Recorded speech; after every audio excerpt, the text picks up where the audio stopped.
Actually कानूनी दस्तावेजों में जज्बातों के लिए कोई जगह नहीं होती, हमें उन्हें साइड में रखना पड़ता है।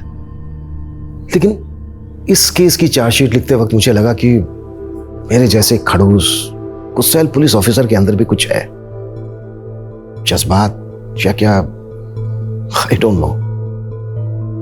पर ना जाने क्यों बार बार उस मासूम बच्ची का चेहरा मेरी आंखों के सामने आ रहा था।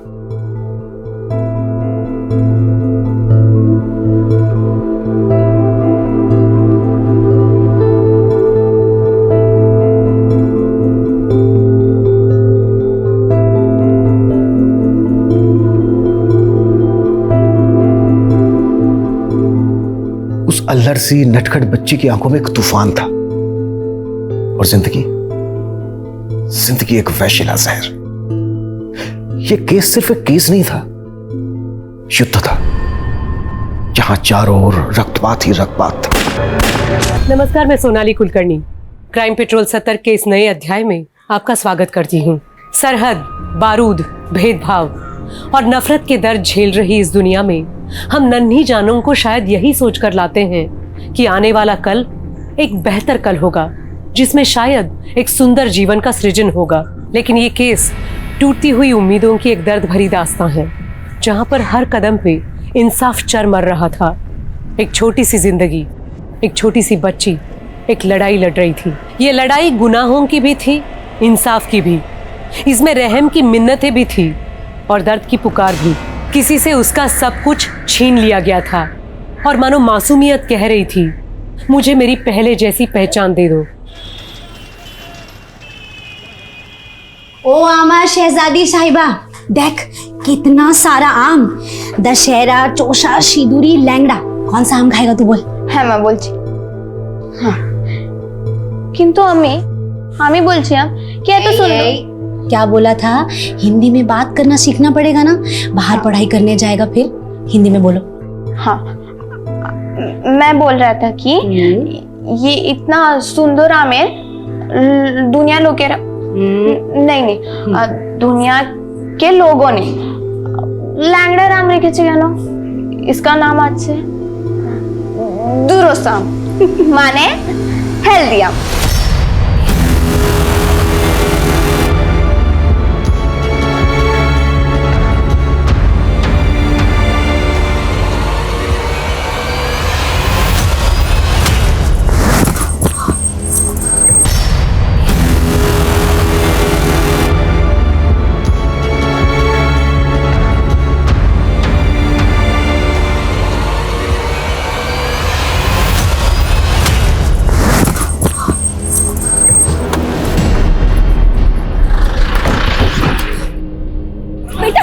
बेटा उठो उठो, तुम ठीक हो ना?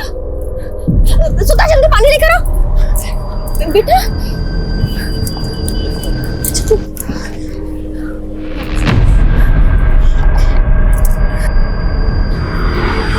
बेटा तुम कैरियां बेचती हो?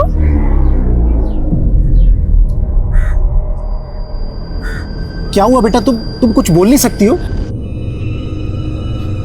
एक काम करते हैं, हम तुम्हारी ये सारी कैरियां खरीद लेते हैं, ठीक है? सुन, पैसे तो पैसे। हाँ। एक काम करो, सारे ये लो। हाँ? ये पानी।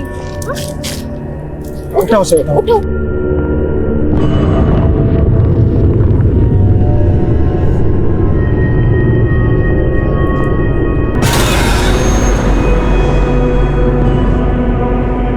पैसा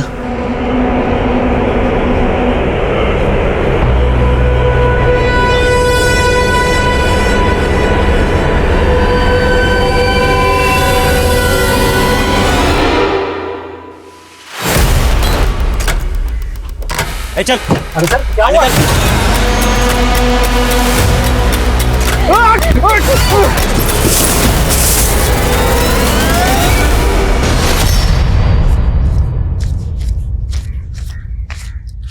चला जल्दी।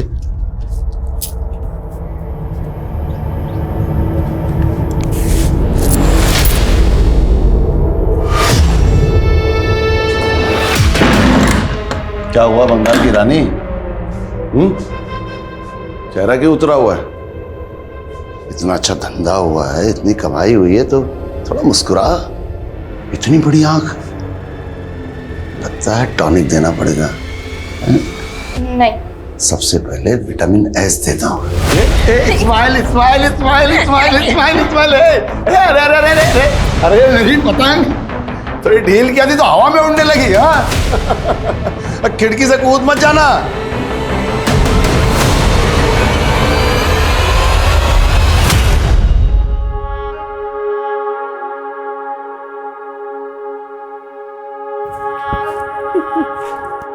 নাজিয়া, তুই জানিস যখন আমি স্কুলে ছিলাম তখন আমাদের স্কুলে একটা কবিতা ছিল, হাওয়াই জাহাজ।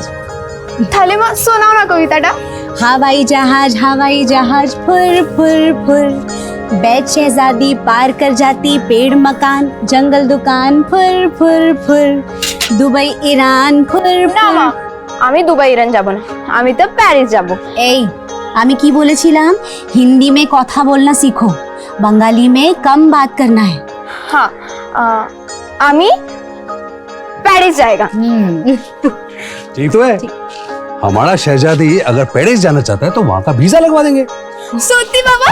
एकेबारे सত্যি। আমি প্যারিস যাব। तुम पेरिस जाएगा और हवाई जहाज में जाएगा।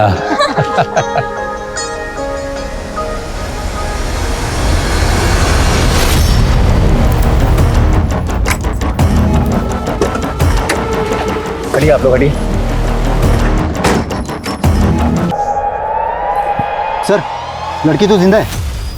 इसे गाड़ी में बिठाओ और तुरंत हॉस्पिटल लेकर जाओ। क्विक, फास्ट निकालो, फास्ट निकलो।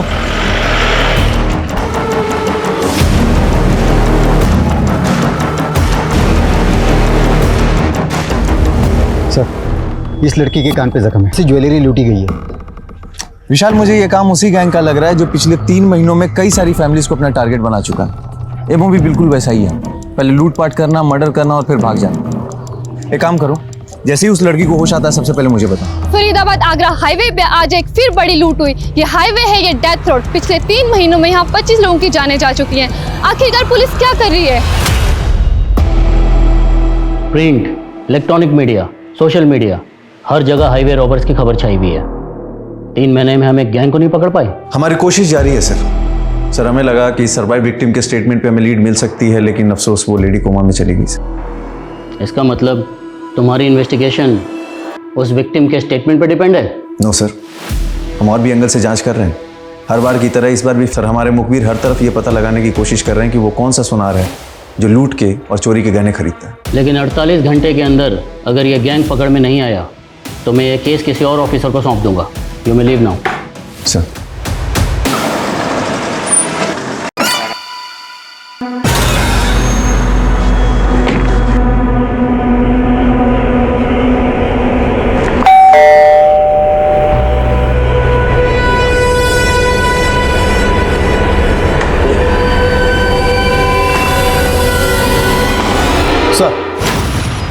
अपने खबरों से इस नरेंद्र तोमर नाम के ज्वेलर्स के बारे में पता चला है। सर, खबर पक्की है, नरेंद्र तोमर चोरी के गहने खरीदता है और बड़ी चालाकी से उन गहनों का सोना पिघला के नए जेवर बना के बेचता है। ये हाईवे रॉबरी वाले अपने चोरी के गहने इस नरेंद्र को बेचते हैं, पहले नरेंद्र को उठाते हैं। सर,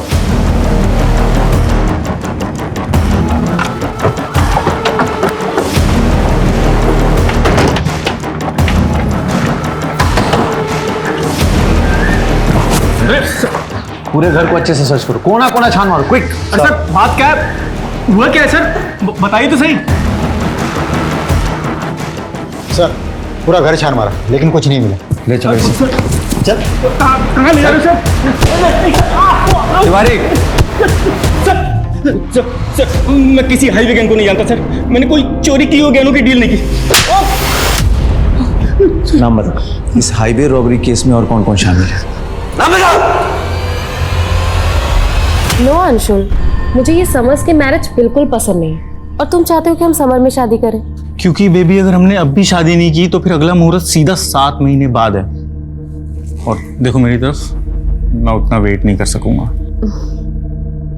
वेट तो मैं भी नहीं कर सकती, लेकिन कुछ नहीं, हम अगले हफ्ते शादी कर रहे हैं बस। और उसके बाद हम सीधा यूरोप जा रहे हैं। सिर्फ हनीमून के लिए नहीं, हम वहां पे परमानेंटली शिफ्ट होने वाले हैं। क्या? हम अब्रॉड शिफ्ट हो रहे हैं, लेकिन तुमने मुझे पहले क्यों नहीं बताया? क्योंकि मैंने थोड़े दिन पहले ही प्लान बनाया कि मुझे इंडिया से जल्द निकलना है, तुमसे शादी करते ही बस। बेटा अब अपना हनीमून तू जेल में मनाना। तिवारी लेके चलो इसे। सर एक सेकंड, आपको कुछ गलत हुआ कैसा? सर मैंने कुछ सर मैंने कुछ किया, सर मैंने कुछ नहीं किया,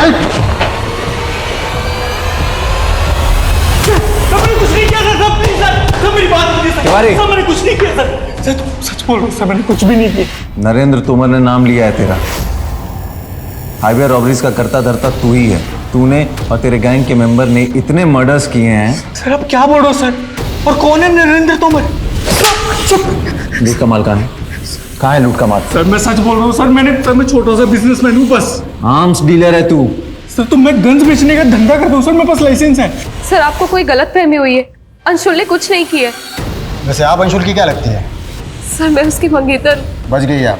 एक कुख्यात अपराधी से आपकी शादी होने वाली थी। Sir please.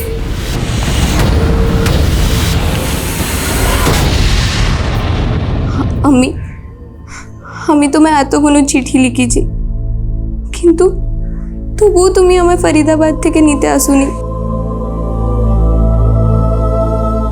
তাড়াতাড়ি আসো না মা, আমার তোমার কথা খুব মনে পড়ে মা।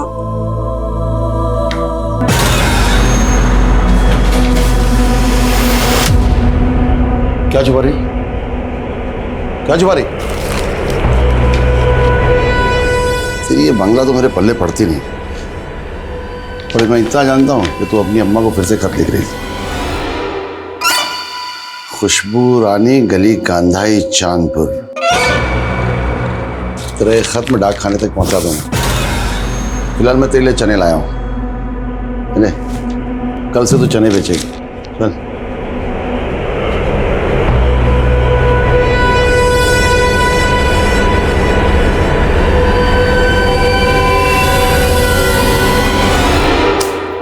इस बार चना का पैदावार 50 क्विंटल हुआ है, ये 20 क्विंटल पैसे क्यों दे रहा तू हमें? आपको बताया था ना, बाकी का चना में घुन लग गया था। घुन लग गया है या सारा बेच के तू खा गया है?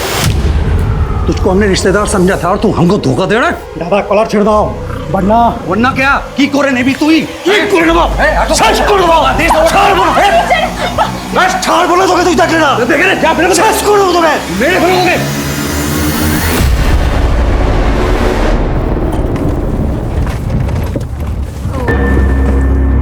क्या हुआ साहब? लगता है इंजन में कोई खराबी है, मैं चेक करता हूँ।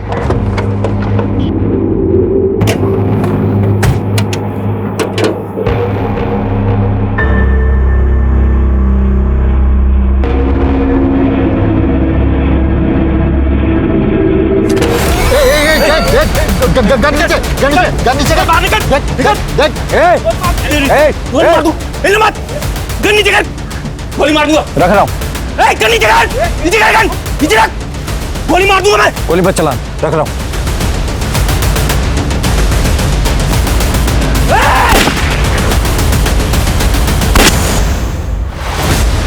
पुलिस ने हाईवे रॉबरी में जिन 2 लोगों को गिरफ्तार किया था उनका एनकाउंटर कर दिया गया है। और गौर करने वाली बात यह है कि इसमें एक नामी ज्वेलर नरेंद्र तोमर और दूसरा सरकारी आर्म डीलर अंशुल मेहता। क्या वाकई ये दोनों इस रॉबरी के किंग पिंग है? और आखिर ऐसा क्या हुआ कि पुलिस ने इनका एनकाउंटर कर दिया? अंशुल मेहता की मंगेतर शैलजा गोयल ने सोशल मीडिया के जरिए पुलिस पे गंभीर इल्जाम लगाते हुए ये लिखा है कि ये एक फेक इनकाउंटर था, जो कि काफी तेजी से वायरल हो रहा है। इसके मुताल्लिक उन्होंने एक वीडियो भी रिलीज किया है। पुलिस अपनी नाकामी छुपा रही है, वो असली गुनहगारों को पकड़ नहीं पाए और अंशुल के खिलाफ साबित करने के लिए उनके पास कोई सबूत नहीं था, इसीलिए उन्होंने उसका फेक एनकाउंटर किया। सर अंशुल की मंगेतर पुलिस पर यह आरोप लगा रही है कि एनकाउंटर फेक है। देखिए, हमने एक SIT टीम का गठन किया है जो इस एनकाउंटर की जांच और हाईवे रॉबर्स को जल्द से जल्द पकड़ने के लिए प्रतिबद्ध है। Sir one more question. इस केस ने जल्द ही ऐसा तुल पकड़ा कि पुलिस एनकाउंटर की सत्यता की जांच करना पुलिस महकमे के लिए बहुत जरूरी हो गया। सर एनकाउंटर इसी जगह पे हुआ था। सर उन दोनों को पेशी के लिए कोर्ट ले जा रहे थे, तब हमारी गाड़ी यहाँ खराब हो गई थी। खराबी क्या हुई? सर कार्बोरेटर में कचरा था। सर उसके बाद सर और ड्राइवर दोनों नीचे उतरे, मेरा ध्यान भी बाहर ही था। उसका फायदा उठा के नरेंद्र ने मेरी गन छीन ली और कांस्टेबल को अपने कस्टडी में ले लिया। सर मैंने उसे बहुत रोकने की कोशिश की लेकिन वो नहीं माना। उसने पहला फायर PSI विशाल की तरफ किया और दूसरा फायर मेरी तरफ। फिर आई होप इस एनकाउंटर में कुछ फाउल प्ले नहीं होगा, जैसा कि अंशुल की मंगेतर दावा करती है। अंशुल की मंगेतर एक क्रिमिनल को सपोर्ट कर रही है सिर्फ सिंपैथी पाने के लिए। वो दोनों एक हार्डकोर क्रिमिनल थे सर। लेकिन इस गैंग में सिर्फ 2 ही लोग तो नहीं होंगे। सर इस बात का अफसोस तो हमें भी है कि हम उनके बाकी साथियों का नाम नहीं निकलवा पाए। दादा चनाने में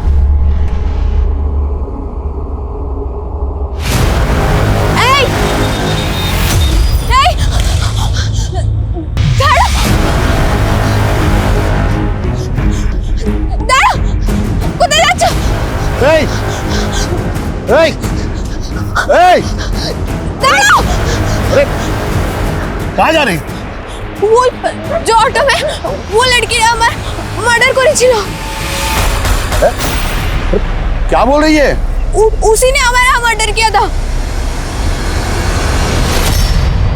नरेंद्र और अंशुल के स्टेटमेंट से तो यही जाहिर होता है कि दोनों इस हाईवे रॉबरी में इन्वॉल्व थे। लेकिन सर गौर करने वाली बात यह है कि जहाँ जहाँ भी हाईवे पे रॉबरीज हुई हैं वहाँ के क्राइम सीन से क्रिमिनल्स के जो फिंगरप्रिंट्स मिले वो नरेंद्र और अंशुल के फिंगरप्रिंट से मैच नहीं होते। इंस्पेक्टर भोजराज का मानना है कि नरेंद्र और अंशुल ये दोनों इस रॉबरी में डायरेक्ट इन्वॉल्व नहीं थे, किंग पिन थे। मतलब ये कि असली रॉबर्स अभी भी फरार है जो नरेंद्र और अंशुल से कनेक्टेड हो। इनकी एक एक डिटेल पता करनी होगी। अच्छा होश में कब तक आ रही है? सर डॉक्टर्स का कहना है कि वो लेडी रिकवर कर रही है, लेकिन उसे होश कब तक आएगा सर ये कहना थोड़ा मुश्किल है। इस रॉबरी से पहले आगरा फरीदाबाद हाईवे पर 4 रॉबरी और हुई। डिटेल्स दिखाऊंगी। ये देखिए सर, पिछली सभी वारदातों में कोई भी विक्टिम नहीं बचा था सर। और अजीब बात यह है कि हर बार क्राइम सीन से कुछ ना कुछ अजीब मिला था। पहली वारदात में क्राइम सीन से काफ़ी टॉय मिले थे, दूसरी में स्ट्रॉबेरीज, तीसरी में पेन और चौथी वारदात में क्राइम सीन से कच्चे आम मिले थे। लेकिन इस सबका इस रॉबरी से क्या कनेक्शन हो सकता है? इन रॉबरीज में विक्टिम को शूट किया। अंशुल एक आम डीलर है, हो सकता है उसकी पिस्टल इस्तेमाल की गई। उसकी शॉप पर जितने भी गन है उन सबकी जांच करवाओ और पेपर भी चेक करवाओ। Okay sir.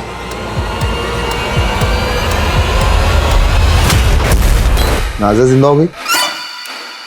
कोई नशा तो नहीं किया तूने? होश उड़ गए थे मेरे, अपनी आंखों से उसे जिंदा देख के आ रही हूँ। अरे ऐसा कैसे हो सकता है? उसकी लाश को मैंने खुद ठिकाने लगाया था।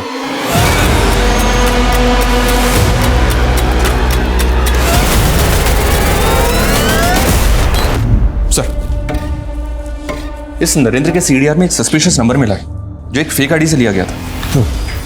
और अंशुल का नरेंद्र के साथ कोई कनेक्शन मिला? जी नहीं सर। अंशुल की शॉप में जितनी भी गन्स मौजूद हैं सबकी जांच करवाई, उनके पेपर्स भी चेक किए, लेकिन कोई भी गन रॉबरी में इस्तेमाल नहीं हुई है। हो सकता है जो गन रॉबरी में इस्तेमाल हुई हो वो अंशुल ने कभी शॉप पे रखी ना हो। और एक बात सर, ये अंशुल का फादर अभी जेल में बंद है और अंशुल की मंगेतर शैलजा एक ही बात बोल रही है कि ये एनकाउंटर फेक था। शैलजा से मिलते हैं एक बार। सर मैं पहले भी कई बार कह चुकी हूँ, अंशुल एक ऑनेस्ट इंसान था, वो किसी भी क्रिमिनल एक्टिविटी से नहीं जुड़ा था। और अंशुल के फादर? मालूम है ना अंशुल के फादर एक्सटॉर्शन, फिरौती, मर्डर के केस में पिछले 8 साल से अंदर है। सर अगर अंशुल के फादर जेल में थे तो इसका ये मतलब नहीं कि अंशुल क्रिमिनल था, और वैसे भी वो अपने फादर से बहुत पहले रिश्ता खत्म कर चुका है। तुम कब से जानती थी अंशुल को जो उसको लेकर इतना कॉन्फिडेंट हो? 2 साल से, और मैं तभी से जानती हूँ कि उसके फादर क्रिमिनल है। उसके बाद भी मैंने उसके साथ दोस्ती की क्योंकि मैं जानती थी कि वो एक अच्छा इंसान था। तुम तो ऐसे। हेलो सर उस लेडी को होश आ गया है, इसकी फैमिली हाईवे रॉबरी में मारी गई थी।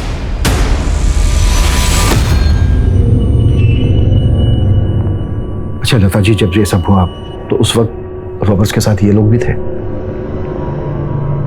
मैंने उनका चेहरा नहीं देखा, उनका चेहरा ढका हुआ था सिवाय 2 पुलिस वालों के। पुलिस वाले? हाँ सर, 2 पुलिस वाले थे, उन्होंने ही हमारी गाड़ी रुकवाई। जैसे ही गाड़ी रुकी कुछ लोग फिर पीछे से आए, उनके चेहरे ढके हुए थे, उन्होंने हमें जबरदस्ती गाड़ी से निकाला। उन्होंने मेरे पति को। अच्छा लता जी, वो जो 2 पुलिस वाले थे वो दिखते कैसे थे? उनके नाम क्या थे? नेम प्लेट देखी थी आपने उनकी? मैंने ठीक से नहीं देखा। क्राइम सीन पर कुछ कच्चे आम बिखरे हुए थे, आप कुछ उनके बारे में बता सकती हैं? वो कैसे आए? हादसे के कुछ दूरी पहले ही हमने एक बच्ची से वो कच्चे आम खरीदे थे। सर वो बच्ची हमारी गाड़ी के नीचे आते बाल बाल बची थी, इसलिए हम उस बच्ची पर दया खाकर वो सारे कच्चे आम खरीद लिए थे। लता जी, ये जो बच्ची थी जिससे आपने आम खरीदे, ये क्राइम सीन से कितनी दूर पहले मिली थी आपको? सर लगभग 500 मीटर पहले। इस वारदात से पहले जिन वारदातों में क्राइम सीन से पेन, टॉय, स्ट्रॉबेरी मिले हैं, हो सकता है वो किसी हॉकर ने विक्टिम्स को बेचे हो या फिर शायद इसी बच्ची ने बेचे हो। मतलब सर आप कहना चाहते हैं वो बच्ची क्रिमिनल से जुड़ी हो सकती है? बिल्कुल, हो सकता है वो बच्ची क्रिमिनल्स के लिए रेकी करती हो और फिर वो क्रिमिनल्स को सिग्नल देती हो लूट और मर्डर करने के लिए। वैसे भी उस बच्ची को क्राइम सीन से लगभग 500 मीटर पहले ही देखा गया है। उस बच्ची से हमें क्रिमिनल्स की लीड मिल सकती है। एक काम करो, लता से उस बच्ची का स्केच बनवाओ।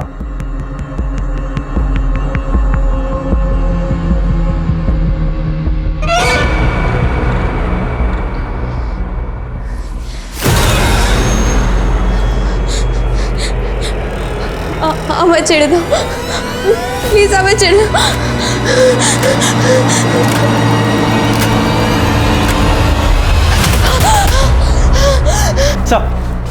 सर उस विक्टिम लता ने जिस लड़की के बारे में बताया था उसका स्केच रेडी है सर। ये स्केच अपने सारे खबरी और आसपास के थानों में सर्कुलेट करो। जल्द से जल्द इस लड़की की पहचान पता करो। Okay sir.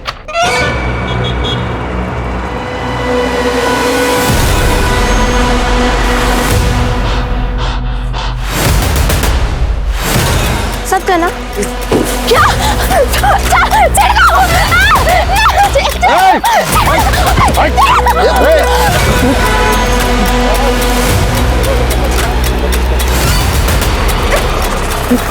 कौन सा? कौन सा?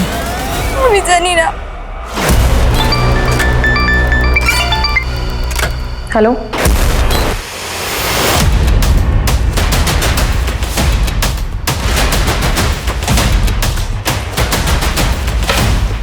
जी बोलिए। सर आज एक अननोन नंबर से मुझे धमकी भरा फोन आया और वो बोल रहा था कि अंशुल क्रिमिनल था और क्रिमिनल ही रहेगा। तुम उसकी इंसाफ की लड़ाई लड़ना बंद करो, समझी? सर ये वो नंबर है जिससे मुझे कॉल आ रहा था। Sir now I am sure कि पुलिस में से कोई तो इन्वॉल्व है जो इस फेक एनकाउंटर केस को बंद करवाने के लिए मुझ पर प्रेशर डाल रहा है।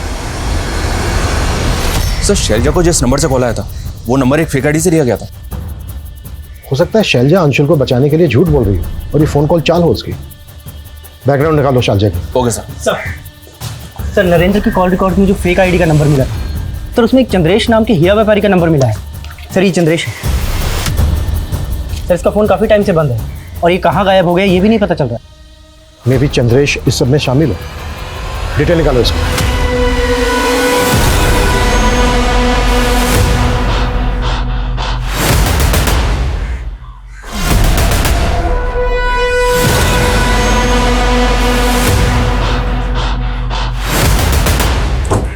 हाँ सर, इस लड़की को अक्सर मैंने एक बूढ़ा आदमी के साथ देखा है। वो वहीं पे सामान बेचा करती थी। बूढ़ा आदमी? हाँ सर। अच्छा उसका कुछ एड्रेस वगैरह पता है? नहीं सर। अच्छा तुम उस आदमी का स्केच बनवा सकते हो जिसे तुमने इस लड़की के साथ देखा? मैंने कहा ना मेरे बिना बाहर नहीं जाएगी।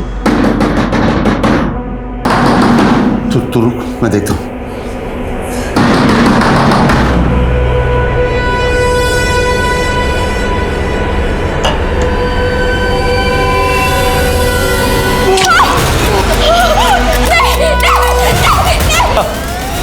सर मैंने शैलजा के कॉल डिटेल्स चेक की। उसके कॉल डिटेल्स के मौजूदा नंबर्स में से कई नंबर फेक आईडीज के हैं सर, जिनसे लगातार उसे कॉल किया जा रहा था। कहीं ऐसा तो नहीं है कि ये शैलजा भी सब में इन्वॉल्व है और अब तक झूठ बोलती आ रही है हमसे? सर आप कमाल करते हैं। पहले अंशुल को पुलिस वालों ने फेक एनकाउंटर पे मार दिया और जब मैंने आवाज उठाई तो आप लोग मुझ पर शक कर रहे हैं। ऐसे ही शक नहीं कर रहे हैं हम तुम पे। तुम्हारे कॉल रिकॉर्ड्स में फेक आईडी से लिए के कई नंबर मिले हैं। कॉल आते थे उन नंबरों से तुम्हें जो अब बंद है। क्यों आते थे उन नंबर से कॉल? ये देखो। चुप क्यों हो गई अब? बोलो किसके नंबर है ये सब? मुझे नहीं पता, लेकिन इन नंबर से मुझे कई बार ब्लैंक कॉल्स आए हैं। Blank calls? हाँ, और सिर्फ ब्लैंक कॉल्स ही नहीं बल्कि कोई लड़का है जो मुझे हर रोज फोन करके परेशान करता था। तुम्हें मैंने कितनी बार कहा है कि मुझे फोन करके परेशान करना बंद करो? समझ में नहीं आता तुम्हें? और सिर्फ कॉल ही नहीं करता था बल्कि आए दिन मेरे घर के सामने गिफ्ट्स और लेटर्स छोड़कर जाता था। तो तुम ये कह रही हो कि ये सारे नंबर किसी सिरफिरे आशिक के हैं जो तुम्हें कॉल करके परेशान करता था, तुम्हें गिफ्ट देता था, लेटर देता था, लेकिन तुम्हारा रॉबर्ट्स के साथ कोई ताल्लुक नहीं है जिनके साथ अंशुल का किसी भी क्रिमिनल के साथ कोई लेना देना नहीं है सर, और ना ही मेरा। लेकिन हम उस आदमी से जरूर मिलना चाहेंगे जो तुम्हें कॉल करके परेशान करता था, तुम्हें गिफ्ट देता था। वो गिफ्ट तो होंगे ना तुम्हारे पास? जी।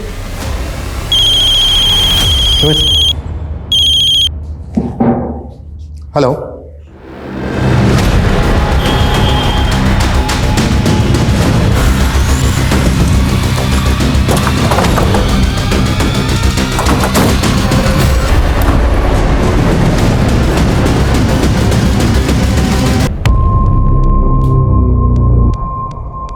सर ये कंफर्म है, ये वही आदमी है जो कैरी बेचने वाले उस बच्ची के साथ रह रहा था। ये देखिए। मनीष, बच्ची को ढूंढो, यहीं कहीं होनी चाहिए। Sir. Slide. Sir. Pocket check करो।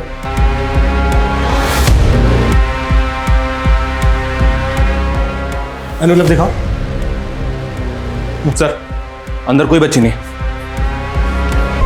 हाँ सर, ये बच्ची यहाँ रहती तो थी, पर अब पता नहीं कहाँ है। नाम क्या है बच्ची का? बच्ची का नाम तो नहीं मालूम, पर वो 3 महीने से यहाँ जयराज जी के साथ रह रही थी। जयराज इन बुजुर्ग का नाम है जो जिनका मर्डर हुआ है? जी सर।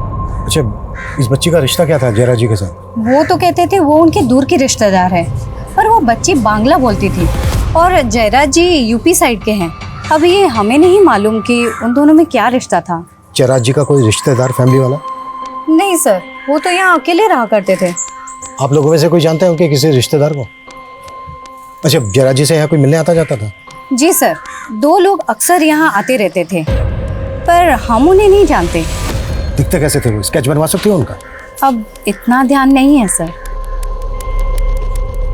एक ऐसी बच्ची जो हमारी सस्पेक्ट है ऐसी जगह से गायब है जहाँ पर एक बुजुर्ग का मर्डर हुआ है। पता करो बच्ची के बारे में। और बुजुर्ग से जैसे बंगला में लिखा हुआ एक लेटर मिलता है जिसके एनवेलप पे अधूरा एड्रेस है। लेटर को ट्रांसलेट करवाओ। Okay sir. सर, ये वो गिफ्ट्स हैं जो कोई लड़का मुझे भेजा करता था। आखिर ये सब इन्वेस्टिगेट करके आप लोग साबित क्या करना चाहते हैं? हम लोग कुछ साबित नहीं करना चाहते, साबित आप करना चाहती हैं कि अंशुल उन रॉबर्स के साथ इन्वॉल्व नहीं था। लेकिन हम आपकी बातों पर भरोसा क्यों करें? ये बात मुझे पहले से ही पता है, लेकिन आप लोग इस केस को कोई गलत मोड़ देने की सोचना भी मत। और पुलिस वालों ने मेरे अंशुल का फेक एनकाउंटर किया है, और ये बात मैं 1000 बार चीख चीख कर कहती रहूंगी। ये चिट्ठी बंगला भाषा में किसी खुशबू रानी के नाम पर लिखी गई है और इस चिट्ठी में लिखा है कि उसकी अम्मी उसके खतों का जवाब नहीं दे रही है, ना ही उसको फरीदाबाद से आकर लेकर जा रही है। सर, कहीं इसका मतलब ये तो नहीं कि ये जयराज उस बच्ची को अपने साथ जबरदस्ती रख रहा था? अब तक हम मानकर चल रहे हैं कि ये बच्ची हाइबर रोवर्स के लिए रेकी करती थी, इसलिए हमारे लिए पता लगाना बेहद जरूरी है कि ये बच्ची इस वक्त कहाँ पर है।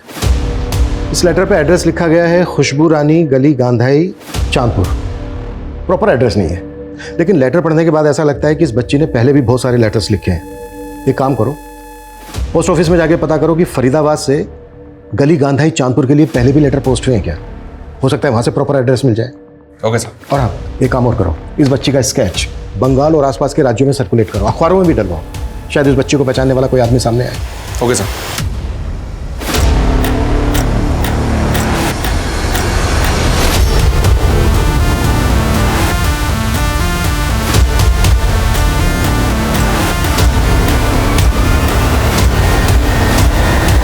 हाईवे रॉबरीज और इतनी निर्मम हत्याओं के केस में लीड ढूंढती एसआईटी अब सोच रही थी कि एक बच्ची इतने खूंखार क्रिमिनल्स के गैंग का हिस्सा होगी। लेकिन वो बुजुर्ग कौन थे जिनके साथ वो बच्ची रह रही थी? उस बुजुर्ग की हत्या किसने की थी? और वो लोग कौन थे जिन्होंने उस बच्ची को पहले भी मारने की कोशिश की थी? और आखिर एक रिटायर्ड मजिस्ट्रेट का उस बच्ची से क्या वास्ता था जो उस बच्ची का स्केच अखबार में देख के वो चौंक गए थे? उस बच्ची की जिंदगी कई उतार चढ़ाव से गुजरी थी। 6 महीने पहले वो एक ऐसे चक्रव्यूह में फंसी थी जो इस केस को कई चौंकाने वाले एंगल्स देने वाला था। তুই চিন্তা করবি না, হ্যাঁ সাহাব আসবে, সাহাবকে সব বলে দিবি, তারপরে তোকে ঠিকঠাক ঘরে পৌঁছে দেবে। সব নমস্তে। नमस्ते जी, नमस्ते बताइए। करो, नमस्ते करो। क्या हुआ?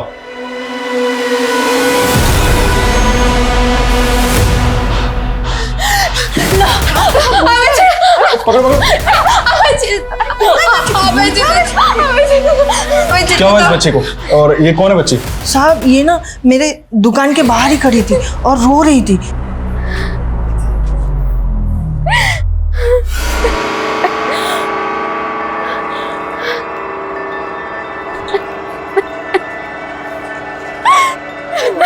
इसको अपना घर का पता भी पता नहीं है। और साहब इसने ना मुझे बोला कि इसके साथ किसी ने रेप भी किया है। लो बेटा, पानी पियो। खा खा जल खा। देखो बेटा, तुम्हें डरने की बिल्कुल भी जरूरत नहीं। तुम्हारे साथ जिसने भी गलत किया है हमें उसके बारे में बताओ। साहब इसे हिंदी नहीं समझती, बंगाल की किसी जगह से है। इसे तो इसका एड्रेस भी याद नहीं है, लेकिन इसने मुझे कहा है सब कि इसका रेप हुआ है। पहले हम बच्ची का मेडिकल करवाते हैं। जानवी,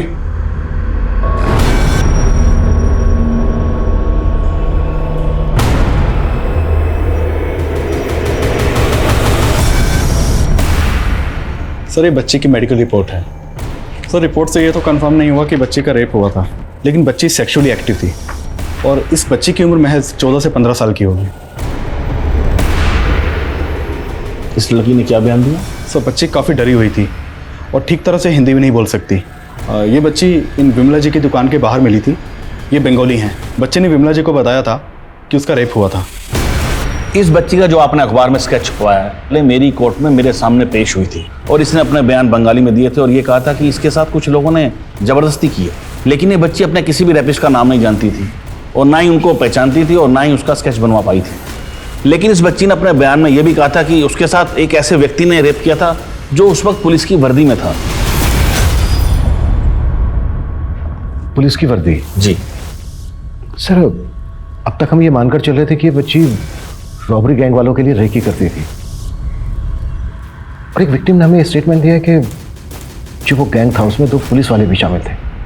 सर आपको कुछ अंदाजा है कि बच्ची उस गैंग तक कैसे पहुंची होगी? कुछ बताया था इसने? ऐसा तो मैं कुछ नहीं जानता, लेकिन ये बच्ची उस वक्त कुछ नहीं बोल पा रही थी, इसलिए मैंने इसे एनजीओ में रखने का ऑर्डर दिया था। हाँ सर, 3 महीने पहले ये बच्ची हमारे एनजीओ में ही थी। तो फिर 3 महीने पहले बच्ची यहाँ से गई कहाँ? उसकी मौसी आई थी उसे यहाँ से लेके जाने के लिए, करीबन 3 महीने पहले।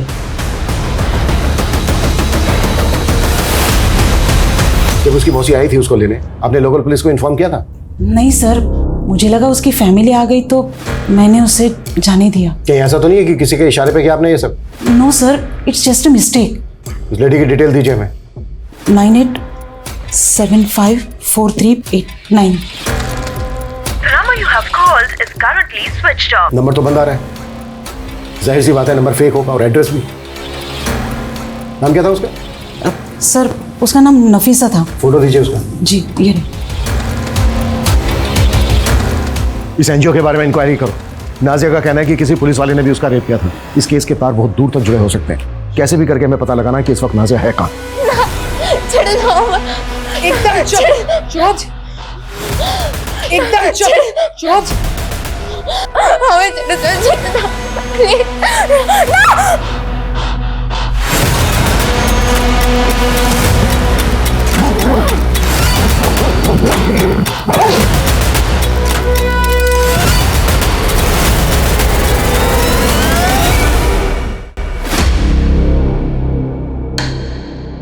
सर ऐसी कई फुटेजेस हैं जिनमें ये आदमी शैलजा का पीछा करते हुए दिखाई दे रहा है, लेकिन सर किसी भी फुटेज में इस आदमी का चेहरा क्लियर नहीं है। ये आदमी किसी फुटेज में शैलजा के साथ बात करते हुए भी दिखाई गए? नहीं सर, लेकिन सर मुझे ऐसा लग रहा है कि कहीं ये आदमी शैलजा का वही जिल्टेड लवर तो नहीं है जो शैलजा को ब्लैंक कॉल्स किया करता था और गिफ्ट्स भेजा करता था। पता करो ये आदमी कौन है। एक फेक एनकाउंटर कहने वाली शैलजा का अतीत क्या एसआईटी को वाकई कोई लीड देने वाला था? और एसआईटी नाजिया का अतीत जानने के लिए इतनी इच्छुक क्यों थी? क्या वाकई कोई ऐसा पुलिस वाला था जो नाजिया का रेप कर रहा था? लेकिन काफी कोशिशों के बाद एसआईटी ने यह जरूर पता कर लिया था कि नाजिया 2 साल पहले पश्चिम बंगाल के चांदपुर इलाके से लापता हुई थी। करीब 2 साल पहले आप लोगों ने नाजिया की मिसिंग कंप्लेंट फाइल करवाई थी। आखिर वो फरीदाबाद कैसे पहुंची? गायब कैसे हुई थी वो? हमको नहीं मालूम साहब। देखिए, एक लंबे समय तक नाजिया के साथ रेप किया जा रहा था। उसके बाद उसको एक एनजीओ में रखा गया जहाँ से नफीसा नाम की औरत उसको लेकर गई। एनजीओ वाले ने हमें बताया कि वहाँ उसने अपने आप को नाजिया की मौसी बताया था। ये है वो नफीसा। साहब ये नफीसा नहीं है, ये तो रूपा है। रूपा है, हमारे गांव में रहती थी और ये नाजिया की मासी नहीं है। ये तो नाजिया को जानती थी बस। ये रूपा आपके गांव में रहती कहाँ? यही पास में रहती थी साहब, लेकिन उसे सालों से किसी ने नहीं देखा। मतलब रूपा हमारी बेटी को लेकर गई? हो सकता है। अच्छा, रूपा के बारे में कोई और इन्फॉर्मेशन दे सकते हो आप लोग? नंबर है उसका आपके पास? है ना साहब, नंबर है, लेकिन सालों से उसका नंबर बंद है। कोई बात नहीं, आप हमें दीजिए।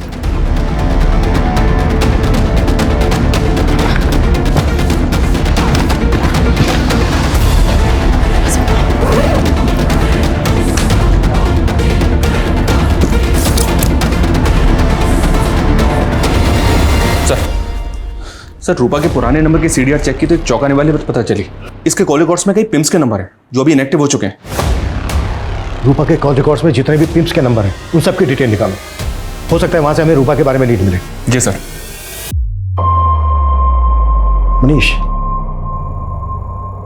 ये बच्ची नाजिया खुद एक रेप विक्टिम है और एक हाईवे रॉबरी के केस में आके अटक गई है। इस नाजिया की तलाश ने इस केस को बुरी तरह से उलझा दिया सर। समझ में नहीं आ रहा कि इस केस का डायरेक्शन क्या होगा। इस केस का डायरेक्शन चाहे जो भी हो, पर इस बच्ची को ढूंढने की इच्छा मेरी बढ़ती जा रही है। सिर्फ इसलिए नहीं कि ये मैं हाईवे रॉबरी गैंग की लीड दे सकती है,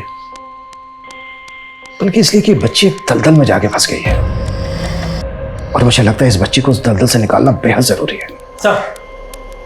सर मैंने शैलजा और अंशुल दोनों की पिछले 2 सालों की कई बातें पता की हैं सर। ये शैलजा अपने पेरेंट्स के साथ कानपुर में रहा करती, जहां उसे एक रिश्ता आया था, जिस रिश्ते को शैलजा ने बिना लड़के को देखे ठुकरा दिया था। हाँ, लेकिन इस सब का हमारे कैसे क्या कनेक्शन है सर, क्योंकि इंस्पेक्टर भोजराज कानपुर बैच का है और शैलजा ने जिस रिश्ते को ठुकराया था वो और किसी का नहीं, इंस्पेक्टर भोजराज का ही था। ये एक महज इत्तेफाक है कि मेरे घर वालों ने मेरी शादी 2 साल पहले शैलजा के साथ फिक्स कर दी थी। जब मैंने अंशुल को अरेस्ट किया मुझे नहीं पता था कि शैलजा उसकी मंगेतर है। लेकिन एक पुलिस वाले होकर तुम एक लड़की को स्टॉक कर रहे थे, ब्लैंक कॉल और गिफ्ट देकर उसे परेशान कर रहे थे। ये जितनी बातें आप कह रहे हैं कि मैं ऐसा कर रहा था, इसका कोई प्रूफ है आपके पास या फिर ऐसे ही बस? प्रूफ तो हमारे पास इस बात का भी नहीं है कि अंशुल मेहता का रॉबरी गैंग से कोई ताल्लुक था। तुम्हारे पास है कोई प्रूफ? सब खेल था तुम्हारा। अब तुम अपना क्या मान रहे हो या मनवाए हम? सर मैं मानता हूं मैं उन रॉबर्ट से गहने खरीदता था, लेकिन वो कौन है सर मैं नहीं जानता। वो मेरा फोन पे उनसे कांटेक्ट होता था, गहने लेकर आते थे, मुझसे पैसे ले जाते थे और जो बंदा आता था वो मुंह ढक कर आता था सर। देख, अगर तुझे इस रॉबरी केस से बचना है तो तुझे कहना होगा कि अंशुल मेहता नाम का एक आदमी है जो तेरे कांटेक्ट में है और वो उन रॉबर्स में से एक है। मुझे पता था कि नरेंद्र के जरिए मैं उन रॉबर्स तक नहीं पहुंच सकता, लेकिन अंशुल को अगर रास्ते से हटा दिया तो मैं शैलजा की जिंदगी में दोबारा वापस जरूर आ सकता हूँ। मैंने ही नरेंद्र को कहा था कि अंशुल का नाम ले, उसके बदले कोर्ट ले जाते वक्त मैं उसे भागने में मदद करूंगा।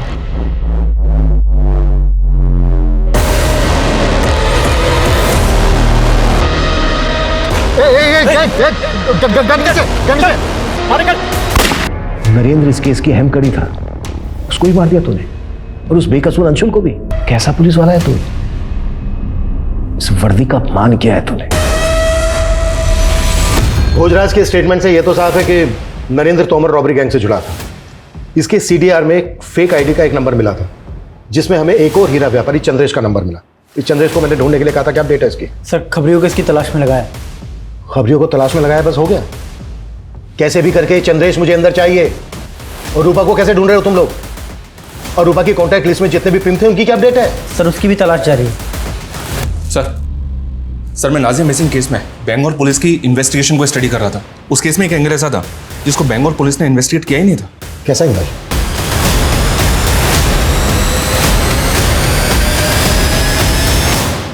क्या हुआ? अब चुप क्यों हो तुम लोग?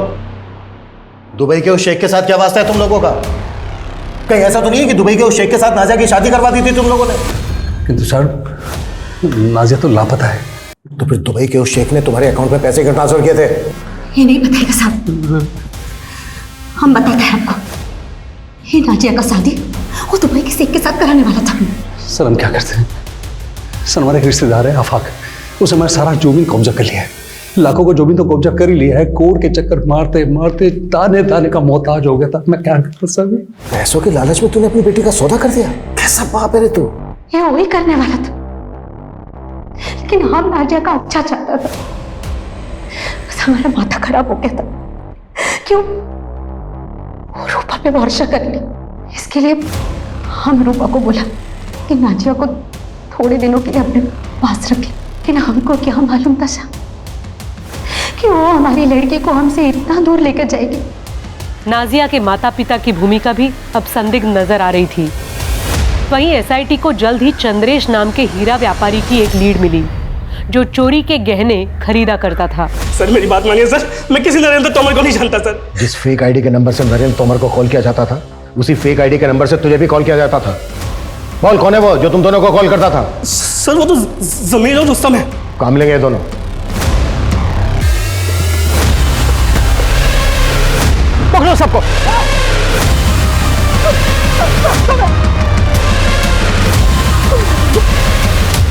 कौन है बच्ची? हमें नहीं मालूम सर, ये बच्ची तो जयराज के साथ रहती थी। जयराज भी तुम लोगों के लिए काम करता था ना? हाँ साहब। जयराज को क्यों मारा? साहब हमने नहीं मारा जयराज को। ये बच्ची तुम लोगों के चंगुल में कैसे फंसी? करीब 3 महीने पहले हम डकैती करके जंगल से गुजर रहे थे, तभी हमने देखा कि एक बैग में से किसी का हाथ बाहर निकला हुआ था। हमने उस बच्ची की जान बचाई थी और फिर उसे जयराज के साथ रख दिया था। जयराज हमारे लिए रेकी का काम करता था, जिसमें वो इस बच्ची को भी इस्तेमाल करने लगा। तुम लोग पुलिस की वर्दी पहनकर हाईवे पे कार रुकवाते थे, फिर उसमें मौजूद सभी लोगों को लूटते थे और फिर उनको मार देते थे। हमें पता चला है कि कोई पुलिस की वर्दी वाला आदमी उसका रेप करता था। तुम में से ही था ना कोई? कौन था? नहीं साहब, हमने बच्चे का रेप कभी नहीं किया, लेकिन साहब हमने उसे झांसा दिया था कि बंगाल से उसकी फैमिली को ढूंढ निकालेंगे, इसीलिए साहब वो हमारे साथ काम करती थी। साहब, जिस रूपा के बारे में आपने पता करने के लिए कहा था, उसके बारे में पता चल गया। ये रूपा पहले खुद का धंधा करती थी, बाद में मेरे आदमी ने पता किया तो पता चला इसका कोई दलाल था, जाकिर नाम का। एक बात और पता चली, जाकिर किसी का खबरी भी था। किसका खबरी था? अभी तक तो पता नहीं चला है, लेकिन शायद किसी पुलिस वाले का है। तेरे पास जाकिर का कोई फोटो है? हाँ सर। अगर ये जाकिर किसी पुलिस वाले का खबरी था तो जाहिर सी बात है वो यही पुलिस वाला होगा जिसने राजिया का रेप किया। सर, ये जाकिर किस पुलिस वाले का खबरी था ये पता लगाना थोड़ा मुश्किल तो हो सकता है। हाँ, लेकिन कैसे? सब पिंटू खबरी का फोन आया था, जाकिर की एक लीड मिली। जाकिर का उस्मानपुर के एक जुए के अड्डे पे काफी आना जाना, और वो आज फिर से वहाँ आने वाला। गाड़ी निकलो। सब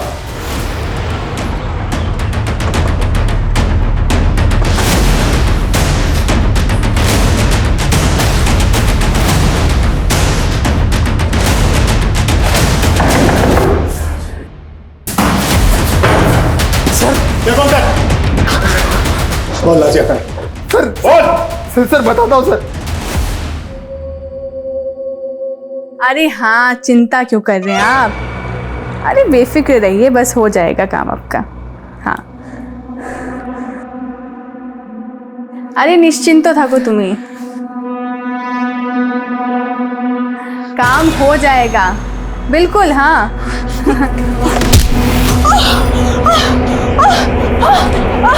क्या करी तो? हमें जिंदगी बर्बाद कर दी।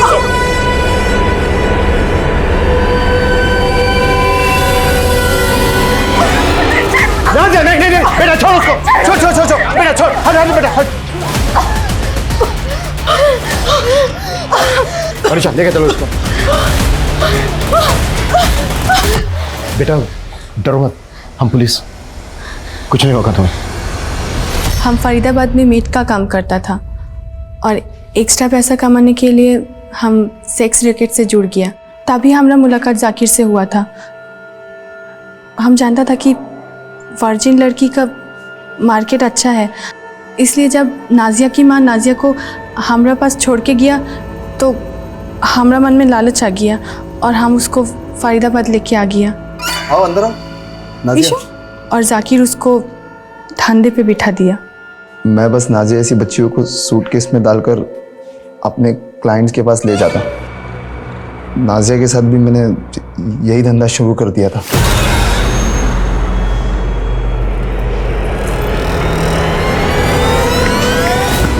एक दिन अचानक वो तंग आकर भाग गई और किसी पान वाली को मिली जो उसे पुलिस के पास लेकर गई। फिर पुलिस ने उसे एनजीओ में डाल दिया। नाजिया का कहना कि कोई पुलिस वाला था जो रेप करता था उसका? हाँ सर, उस पुलिस वाले साहब ने कहा कि उस बच्ची को किसी भी हाल में एनजीओ से बाहर निकालो। उन्हें डर था कि नाजिया उनके बारे में सबको बता ना दे। हम जाकिर के कहने पे ही नाजिया को एनजीओ से हटाया था और वापस जाकिर को सौंप दिया। वो पुलिस वाला कौन था जो नाजिया का रेप करता था? चलो ये लो साहब, आपके गले की हड्डी एनजीओ से निकाल कर लेके आया इसको।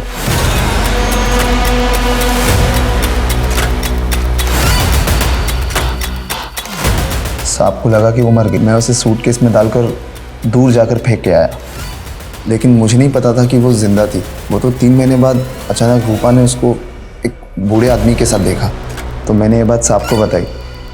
साहब ने कहा कि ख़त्म कर दो नाजिया को। वो बच्ची फिर हाथ से निकल गई।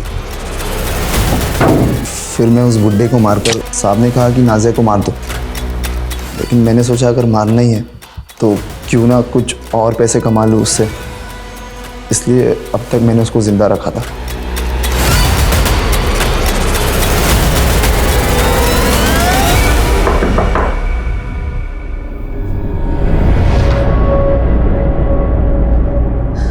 हमें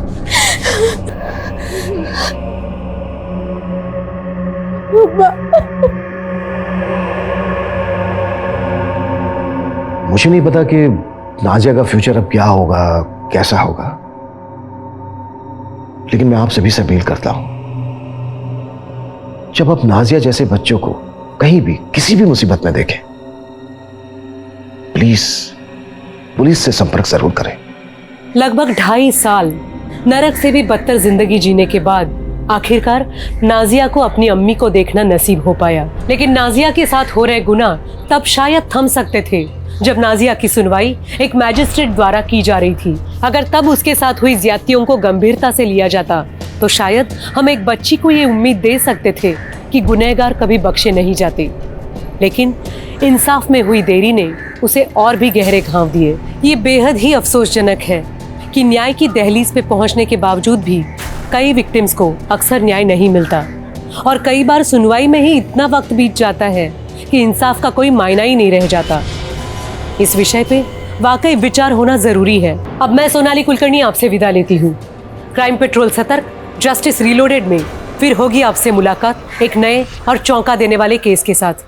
तब तक अपना और अपने परिवार का ख्याल रखें। जय हिंद।